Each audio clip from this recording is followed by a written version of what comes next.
Для индивидуальных предпринимателей есть определенные изменения, и они касаются как суммы или размера страхового взноса в 2016 году, так и кодов бюджетной классификации, на которые нужно уплачивать эти страховые взносы. И в целях раздельного учета вот эти внесены изменения в коды подвидов доходов бюджетов для КБК, применяемых для уплаты страховых взносов.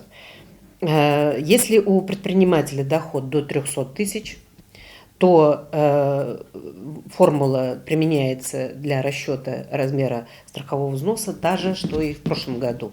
Значит, 1 МРОТ, минимальный размер оплаты труда, умножен на 26% и умножен на 12.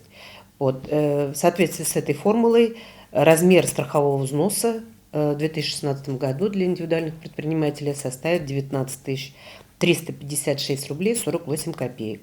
Ну и срок уплаты также устанавливается, как и в прошлом году, до 31 декабря 2016 года. Новый вид КБК, на который нужно уплачивать будет в 2016 году взносы страховые, можно получить у нас в виде памятки в клиентской службе в 8 окне.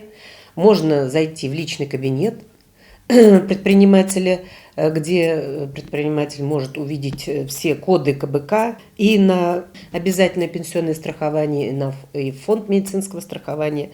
Этот код тоже изменился. Или на сайте пенсионного фонда в свободном доступе. Ну и, естественно, если доход у предпринимателя выше 300 тысяч, то при минимальном размере оплаты труда, который установлен в 2016 году в размере 6204 рубля, составит